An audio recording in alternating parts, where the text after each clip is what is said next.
Alright, so hello mga boss, magandang araw sa inyo and welcome back again na naman sa ating channel at sa manibagong video tutorial na naman yun. So bali, ako mapapansin nyo, meron tayong wiring diagram dito and request nga pala ito ng nakararami, kung saan paano daw mag-install ng mini driving light na nakasabay sa headlight ng ating motor gamit ang ating stock switch. Stock switch to ng headlight natin. So bali, isasabay lang natin yung mini driving light dun sa stock switch, at hindi na tayo gagamit ng separate switch.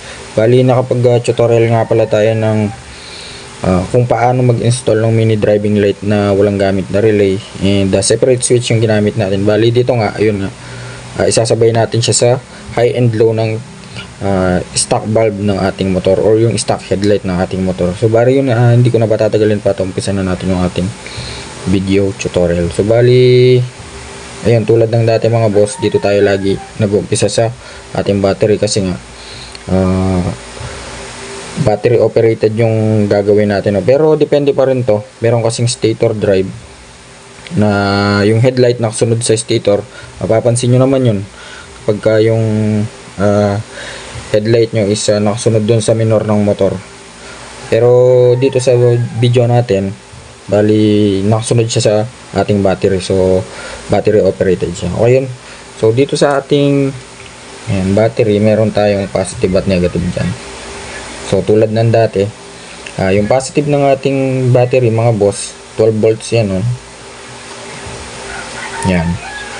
Yung positive ng battery natin mga boss, may connected na wire dyan, which is itong red wire na to. Although dalawa yan, yung isa makapal, pupuntahin na yung isa sa ating starter. Sa starter na yun papunta.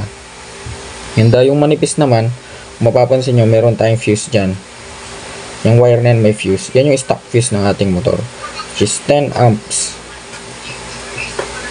10 or 15 amps. So yun, yan yung stock fuse ng ating motor. So yung wire na yun mga boss, papunta lang yan sa ating ignition switch.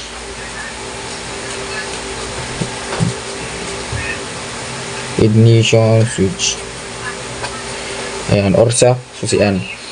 And take note mga boss, kung yung susian nyo is 2 wires, 2 wire lang yung makikita nyo, bali walang wire na black na may white dyan at kulay green. So yung dalawang wire na yun, yung red wire at yung accessory wire lang yun. So yun lang yun. So bali dito sa video natin, 4 wires yung gamit natin, which is itong red. Yun nga, yung red galing yun sa positive terminal ng battery. So kapag yung source na yun lumabas sa battery, pupunta yan sa susian, sa ignition switch. Ngayon kapag yung susian natin in-on natin, yan. So kapag in-on natin ngayon yung ating ignition switch, yung susian, yung source na galing sa battery na yun, lilipat lang yan dito sa ating ACC wire. Yan, ACC wire. Okay, so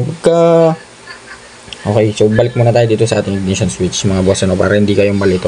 Kung ang yung ignition switch nyo is 4 wires tulad nitong nasa video natin, ang hanapin nyo lang dyan is itong red at saka yung accessory wire natin. So dito sa dalawa na to, wala na tayong gagalawin dyan. Dito sa green at saka sa black na may stripes na white, kasi yung dalawa na yan, itong black na may stripes na white, yan yung kill switch wire natin, or papunta na yan sa ating CDI. Yan. And yung green naman, pupunta na yan sa ating negative, sa ground. So wala tayong gagalawin yan. Bali dito lang tayo magpo-focus sa red at saka sa accessory wire, which is itong pure black. So bakit nga ba natin sinama pa yung kulay red? Kasi mga boss, may kalituhan na nangyayari dito, Yung iba kasi kapag tinest nila itong red at saka itong black, akala nila parehas lang na pagkukunan ng source. Although pwede naman yun, pero may kaibahan pa rin doon, kasi nga pagka dito kayo nag-connect or nag-tap, hindi siya mapapatay or hindi siya kontrolado ng ating ignition switch, unlike dito sa ating accessory wire na kontrolado or under ng ating ignition switch. Kasi nga kapag in-off mo, shut down yung buong system. Unlike dito, kapag in-off mo, may buhay pa rin, kasi nga live source siya na galing sa ating battery. Okay, so balik tayo sa ating tutorial. So pagdating naman dito sa circuit na ating headlight mga boss, stock headlight. So ganito lang yung wiring diagram niyan. So yung ating accessory wire, dyan connected yung main source or yung common ng ating switch. Ito yung common, or dito papasok or dadaan yung pinaka source. So yan nilagay ko na dito sa may kanan at sa kaliwa kasi nga, di ba ganoon naman yung setup ng motor or yung switch ng ating mga motor kapag ka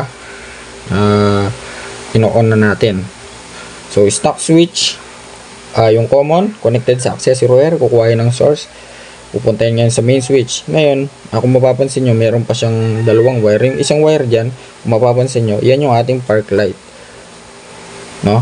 Kung may park light man yung motor nyo or yung tail light, dyan sasabay, iilaw yan kapag ka-inon mo. Ngayon, kapag ka-inon mo pa ng isang beses, yung headlight na ngayon yung ating yung headlight na ngayon yung iilaw. Palipat-lipat lang yan mga boss, no? Basta kumuha lang siya ng source dito sa accessory wire, ililipat niya lang sa park light at saka sa headlight. Ngayon yung headlight na yun, itong kulay yellow na yun, yan yung pinaka source nya.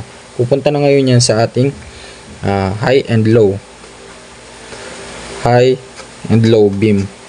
Okay, so dun sa high and low beam na yun, for example itong sabihin na natin itong gray wire na to, yan yung low beam natin, low beam wire, at yung blue naman yan yung high beam wire.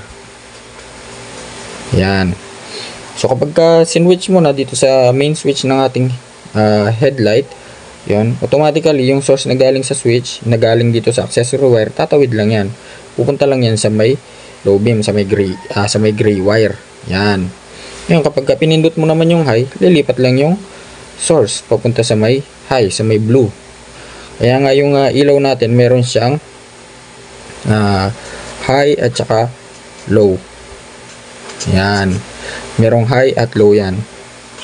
So ganun lang kasimple mga boss, ngayon dito na papasok yung take note, yung ground wire hindi pala nasama. Yung ground, bali tatlong wire yan, yung ground nasa gitna. Kung mapapansin nyo yung ganung symbol, automatically yan yung ating ground, yan, or negative. Okay, so bali tapos na tayo doon. Ngayon dito na papasok yung ating MDL, yan, or mini driving light. Yan, tulad ng request ng karamihan mga boss, kung nakapag-install tayo ng mini driving light na hindi nakasama ng na hindi na ginamitan ng relay, so po pwede naman dito yon, basta yung low wattage lang. Although yung mga mini driving light yun, halos hindi na kailangan ng relay, basta sakto lang sila, kaya po pwede na natin siyang isama sa high at saka sa low ng ating headlight. So, sa mini driving light natin mga boss, meron tatlong wire dyan. Isang yellow, isang red, at saka isang green. So, depende pa rin yan sa mini driving light na mabibili nyo, Hindi ko mo ganito yung color coding na ginamit ko. Ibig sabihin, ganun na yung susundin or hanapin yung color coding sa MDL. Nag-iiba-iba pa rin ang color code yan mga boss.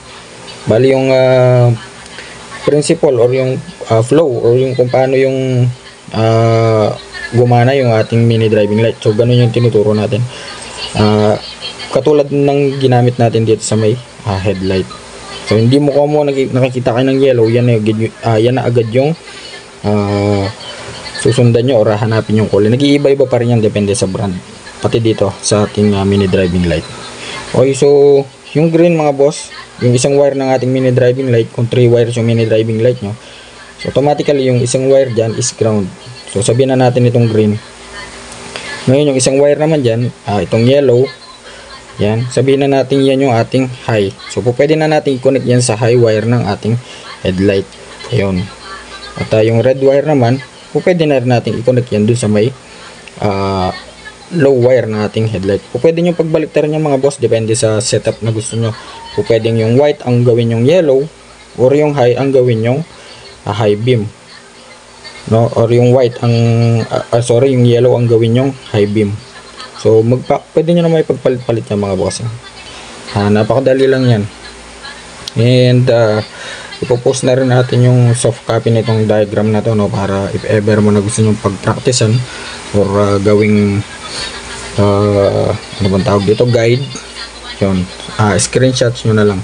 Yung subali hanggang dito na lang mga boss, and sana may natutunan tayo. At kung nagustuhan yung video na to, so please like, share and subscribe.